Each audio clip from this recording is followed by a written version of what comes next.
તમે પેલું પિક્ચર જોયું હશે કરણ અર્જુન, જેમાં રાખી છે ને કહે છે ને કે મેરે કરણ અર્જુન આएंगे, અને પછી ખરેખર છે શાહરુખ ખાન અને સલમાન ખાનનો પુનર્જન્મ થાય છે.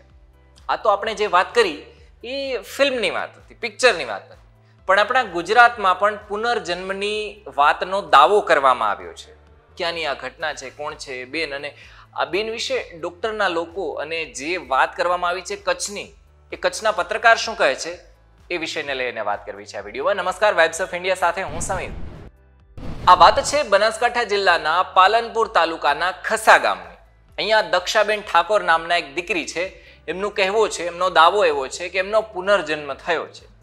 આ ઘટના પછી તમામ લોકો છે એ વાતો કરી રહ્યા હતા, એટલે એક વાત સામે આવી બનાસકાંઠાના કલેક્ટર સુધી કે દક્ષાબેન ઠાકોર અને એમના પિતા છે પછી એમને મળવા જાય છે, મુલાકાત માટે બોલાવ્યા એટલા માટે. એટલે બનાસકાંઠાના કલેક્ટરે દક્ષા ઠાકોરને એના પુનર્જન્મ મામલે ઘણા બધા સવાલો પૂછ્યા હતા, જેના જવાબો દક્ષાબેને આપ્યા હતા.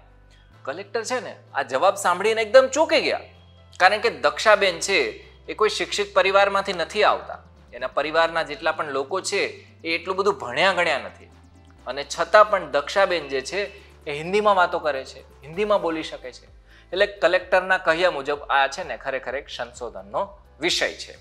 હવે આ તમામ વિષય ઉપર બનાસકાંઠાના કલેક્ટર છે વરુણ બારનવાલ, એમણે કહ્યું હતું કે સોશિયલ મીડિયામાં બનાસકાંઠાની દીકરીનો પુનર્જન્મ થયો હોય ને એવી વાતો ચાલતી હતી. એટલે મને થયું કે હું રૂબરૂ દક્ષાબેન સાથે ચર્ચા કરું, અને અત્યારે આ વિષય સમજાઈ નથી રહ્યો, પણ દક્ષાબેન ઠાકોરની ભણવાની જવાબદારી છે એના માટે તંત્ર કામ કરશે એવી બાંહેધરી અમે આપીએ છીએ. હવે જે નાના એવા દક્ષાબેન છે એમનું કહેવું છે કે એમનું જે આગલો જન્મ છે એમાં એમનું નામ પ્રિંજલ હતું અને અંજારમાં એ રહેતા હતા. એમના ઉપર ધાબુ પડી ગયું હતું જ્યારે ભૂકંપ આવ્યો હતો ત્યારે, અને એ ગુજરી ગયા હતા એવું એમનું કહેવું છે. એટલે અમે વરિષ્ઠ પત્રકાર છે વિપુલ વૈદ્ય કચ્છના છે, એમને ફોન કર્યો, જેમણે એમને કહ્યું હતું કે વાગડમાં અને અંજારમાં કચ્છી બોલવાવાળા લોકો છે અને અંજારમાં ગુજરાતી કચ્છી બોલવાવાળા લોકો છે, પણ હિન્દી બોલવાવાળા લોકો ઓછા છે. બરાબર, ત્યારે પણ એટલે કે જ્યારે ભૂકંપ આવ્યો હતો ત્યારે 2001માં પણ ઓછા હતા અને અત્યારે પણ ઓછા જ લોકો છે. એટલે આ ભાષાવાળો એંગલ જે છે એને તમે કઈ રીતના જુઓ છો એ તમે સમજો. હવે આપણે ડૉક્ટરની વાત કરીએ તો અમે ડૉક્ટર ચાઇલ્ડ સાયકોલોજીસ્ટ છે ડૉક્ટર મેઘા જોશી મેમ, એમનો કોન્ટેક્ટ કર્યો હતો અને આ વિષય ઉપર પૂછ્યું હતું કે પુનર્જન્મ જેવું કંઈ હોય છે કે કેમ. ત્યારે એમણે અમને કહ્યું હતું કે હું આને મનોવિજ્ઞાન અને પેરાસાયકોલોજી આના બંનેના સંદર્ભમાં જવાબ આપીશ. મનોવિજ્ઞાનની ભાષામાં આને કહીએ ને તો સબકોન્શિયસ માઇન્ડમાં એક આવી વાતોનો જન્મ થાય છે એવું એમનું કહેવું છે.